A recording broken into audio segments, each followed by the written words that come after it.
Morning, guys. Long time no see. Well, it's been a pretty crazy New Year.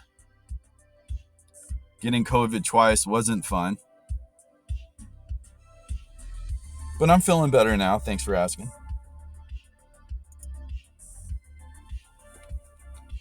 So as you know, we've been having a lot of updates on the algorithms. Seen a lot more participants, which is great. This is exactly what I'm trying to build. Just traders having a better understanding of how this all works is the ultimate goal. So, the markets have been very volatile, right? And the quick lesson about volatility is something I've been acquiring to learn more and more. And, it's just a more accurate way to read market conditions when you're looking for options trades. They just, the signal runs a little smoother than, say, price. Okay. So it's great to learn. But the quick lesson is, the higher the liquidity, the lower the volatility, right? And that kind of makes sense. There's more market participants playing that particular product, and it's making the price drift a lot higher. And there's more flow, right? As opposed to low volatility, right? Or I'm sorry, high volatility and low liquidity, which is what we're seeing. Okay, that's what we're seeing with the markets in general. We're seeing more directional trading, right? We're not seeing the constant flow of one direction. Okay, when this happens, right, and this is just for my observations, it spooks the investors, right? Because if you think about it, the investor, let's say he's in a product for 10 years. Well, there might be a lot of fundamental underliners, but the man's still trying to make some money, right? The person's still trying to make money. Well, it's hard to make money when the price is constantly influxing, right, from different values, but it's not really growing. Okay? So when these happen, okay, algorithms see this nervousness somehow, these signals, right? I'm not sure exactly how it works. I'm talking like fundamental algorithms, right?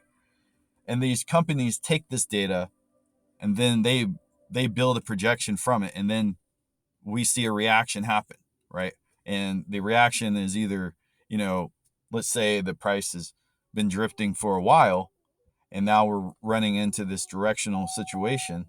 Well, then we get, a bigger reaction, meaning, let's say, a sell-off, right? But the sell-off isn't really going to hit until we get into that previous value where it was holding before, right? So this is very important to understand because that previous value is no longer viable, right? And how do we obtain those previous values is by weighted reactions, right? And that weighted comes from volume, and the volume is the accumulation from the bid and ask on the order book. Okay, just a quick little lesson. All right, so when these reactions happen, they usually start making a bigger reaction even lower than the previous value, right? So this gets kind of sketchy for all markets in general, because if this causes a big enough reaction, we could see a real market crash happen.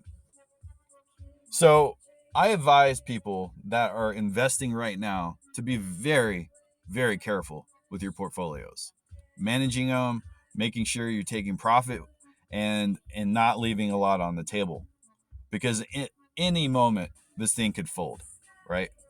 It's just been so wild, and because there's not enough market participants, we're seeing higher volatility, we're seeing more directional, and it makes trading very, very difficult, right? So I don't want to use this video here to say what trades I want to get into or anything like that, right? We're just looking at the overall, behavior of this particular product, whatever it is, Disney, Roku, etc. And a valuation is if it's maybe a good time to get out of those positions, or it's okay to hold still, right? So I've been talking about Boeing, and Boeing, as much as there's so many negative fundamentals with Boeing, there's still traders, taking this fear and using it for profit, right? And Boeing's real cheap, in the options chain right now. So you can buy this this lower volatility, and then sell it when it becomes too high, right? Well, we might see a little bit of profit taking happening this morning with Boeing, depending on how the rest of the markets are reacting. Um, so Boeing could be testing previous weighted levels, and we can just circle them right here real quick. Here's a significant one here at the 230 level, and there's a couple more down here that kind of got really close to those levels as well, which is 210, which we're currently seeking that range right now, and 224, and of course 230. So depending if they keep moving it up to the 220s, then we might be seeking a range of, let's just say, 230 to 215, right? Ballpark. So we have that range level. So what's really important when you're looking at Nessie, right, is just understanding what a range is versus a range, right? And then you have market balance versus, a breakout going up, or a breakdown. Some people say a trend up or trend down, and that's imbalance, right? Because we're no longer holding in that pattern that we were before, where the buyers and sellers are happy. Now we're looking for a new evaluation. Okay, so that's another little quick lesson for free. And you can see this is a good example of a range, right? Or this would be a balanced situation, right? Because it's not going extremely high or low, right? But then there was this imbalance that happened, okay? And then it tried, creating a new, order, if you will, of price, or the law of price, where if we can just stay between here, everyone's happy, right? And they did stay happy. But, of course, greed has its way, and then we kept moving up, right? Now this is where it got interesting. They tried keeping a balance through here, and of course it was just too overextended. It was too drifting away, right? The price was just too drifted away. So they reevaluated again, and then the price dropped, right? So now we stand in this big range. We've been in this big range for a while, right? And really, it's just kind of breaking out of there to really get to here. This is where I'd like to see Boeing, right? We get to here, then maybe we'll get even a bigger reaction up to maybe the 250s. Okay, so those are kind of how I look at things. How long had it been ranging, before a breakout occurred, right? Occurred, and we're sort of witnessing that happening, right? We could probably speculate that the line may react today sometime. That was a terrible line. And sorry if I'm rambling a little bit. It's just been a while since I've done videos. But yes, so this getting above this line 213, let's just say it rendered there, right?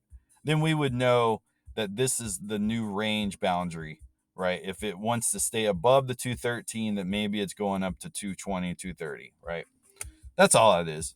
It's just looking at the reactions that happen with price in the line, okay? That's all we're watching for.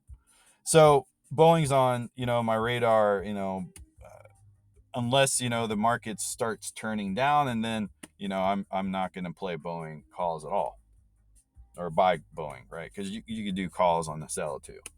So now SPY, right? SPY has been also range bound, right? And it had a little bit of a reaction, and it's more range bound. Now, from a fundamental standpoint, with everything going on in the world of Ukraine and Russia, and this political debacle that could start an actual conflict, and things could get really dicey, which is going to affect the other commodities like euro natural gas.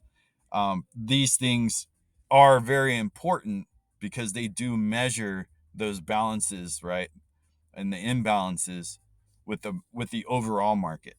So if it's a negative imbalance, meaning that we could see a correction from this event, from this catalyst with the Ukraine situation, if it gets bigger, that's what I'm talking about. That's where I do see a lot of market participants on the sidelines. Okay, and maybe they're hedging with crypto or whatnot. I'm not sure what they're doing, but that's just my take. I haven't been trading much, and that's a big reason. Anytime you have a negative catalyst still in the rearview mirror, you don't want to go heavy on buys. You know what I mean? So, food for thought. So yeah, if it stays in this range area, and this range is sitting at right now the 440 and the 456, so it's a pretty decent size range. If we can sit in this area, then we'll see if it wants to break a new high from 457, and maybe it wants to test even higher. The market's just reacting from the volatility, in my opinion. I don't think this is real growth. I don't think we're having a real reversal. I think we are going to see lows again after the volatility has subsided. So that's my take on what we're seeing right now with the market. VIX is our, it's sort of a synthetic volatility measurement that we can use, and right now it's not showing anything reactory. It could be kind of a slow morning. I always like to see like this one kind of, but that seems a little absurd just because it was just buying that wick. So it could still go either direction. I look for a little closer, more evidential reactions. If I can find that Nessie line a little sooner, like this, for instance, that's what I'm looking at right here. So this current level at this 1987 value, if it breaks that value, that just lets me know that we're going to see SPY reacting more bullish, right? But if it stays in between this range at 19 and 20 or 21, then I think we're both going to see choppy conditions today, intraday.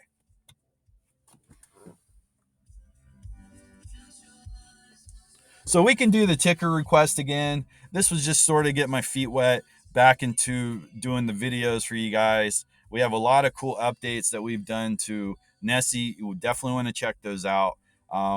These are just great tools for observing price, and there's different levels of trading, right? And I'm learning, and we're all evolving and adapting, and it's also part of the process of me updating these algorithms, so they're also being updated with the adaptation. But volume is always going to be a factor in the markets, and that's something that we can still look at, right? That's still something that's solid for us. If we have no volume, we're blind, right? We're blind on these bar charts right here. So it's good to have these algorithms giving us this information.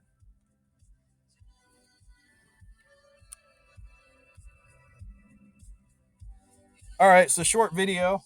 Give a like, hit the subscribe button.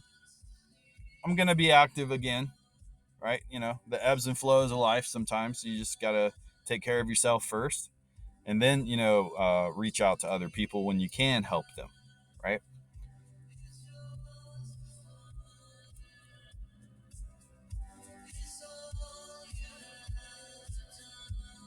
And I will see you guys in the next video. Peace.